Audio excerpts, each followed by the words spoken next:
Alright mga ka-basic, panibagong tutorial na naman ang ating gagawin. Tayo ngayon ay magbabaklas ng LCD ng Vivo V9 sapagkat ito ay sira na. Pero gumagana pa to. Umiilaw pa siya. Kung mapapansin nyo, kung matalas ang inyong mata, ayun, umiilaw pa siya. Pero hindi na siya gumagana. Ang kailangan natin ay ang mga gamit na pang professional. Pero hindi tayo professional mahilig lang talaga tayong magkalikot. So simulan na natin mga ka-basic. Sa unang pagsisimula natin ng pagbabaklas nito, ang una nating tatanggalin is yung SIM card.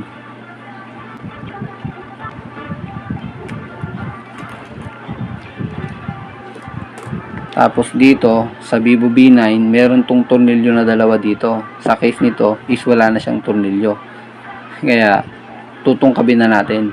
Pero syempre kailangan natin ng mga tools para matungkab natin ng mas maayos, kasi ang mga cellphone ngayon is mga nakaklip, kaya mahirap siyang tanggalin. So simulan na natin.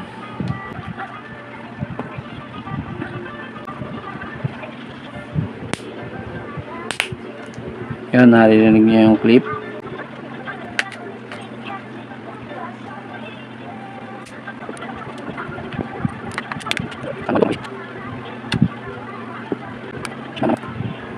Huwag nating bigla-biglang angatin kasi meron tong ribbon dito papunta dito sa kanyang fingerprint.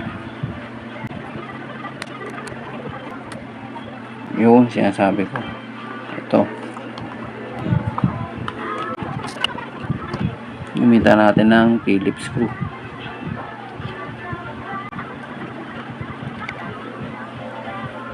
Siyempre dikit natin sa magnet para madali nating makita ang mga tornilyo, hindi magkawala-wala.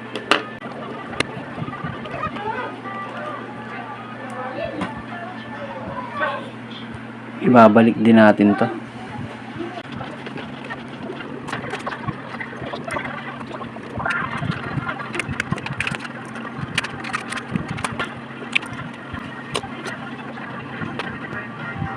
Tanggalin natin ang connection ng battery.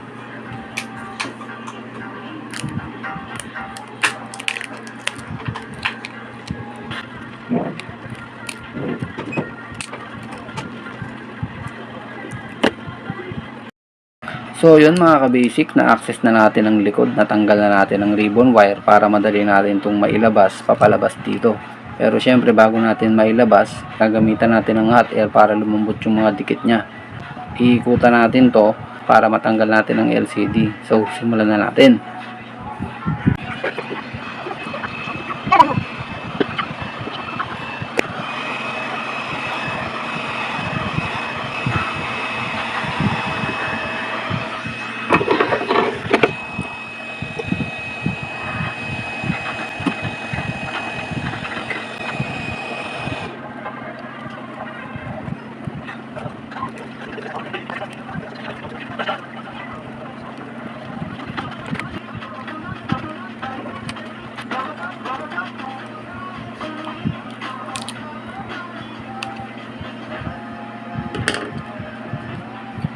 Natanggal na natin ang dikit mga ka-basic. So uhugutin na natin.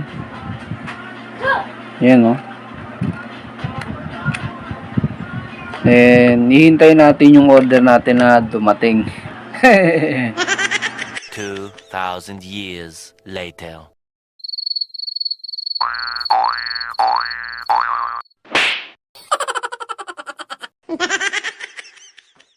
Yung after a long wait mga ka-basic, dumating ang ating LCD. Goods na goods siya. Ngayon itatry muna natin isalpak. Tignan natin kung talagang umiilaw siya.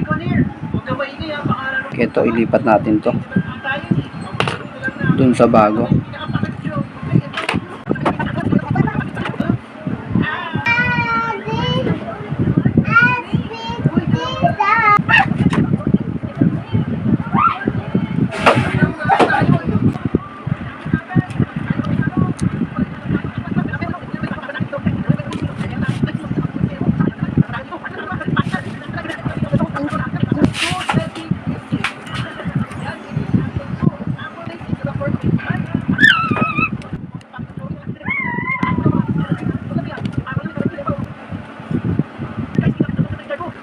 Lagyan natin yung back cover.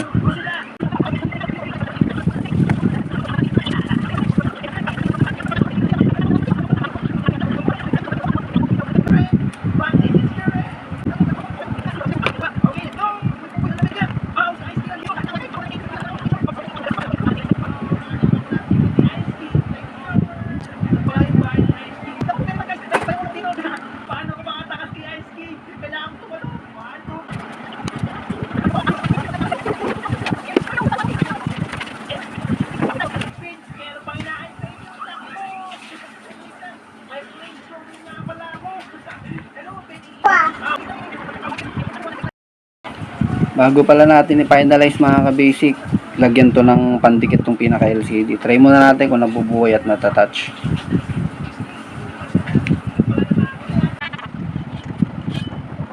Ayun, gumana mga ka-basic. Try naman natin buhayin.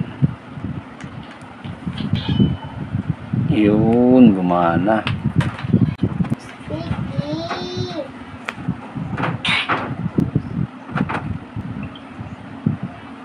Loading. Yun oh. Nagre-response yung LCD niya mga ka-basic.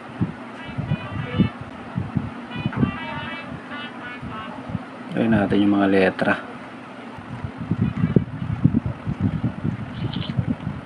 Overall lahat gumagana naman.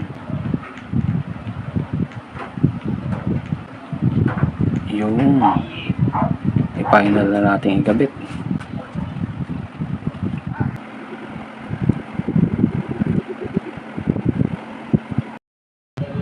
So, lagyan natin ng tape mga ka-basic.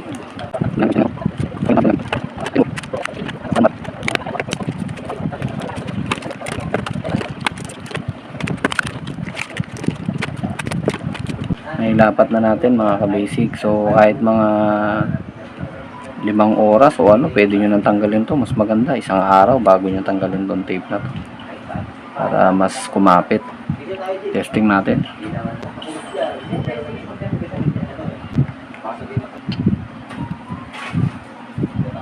Hintayin lang natin. Yung gumana mga ka-basic. Try natin buhayin. Yun o, nagpakita yung battery. Yun, gumana na mga ka-basic. Yun o. Try natin sa YouTube kung gagana. Yun, successful ang paggabit natin ng LCD mga ka-basic. Yun. Alright.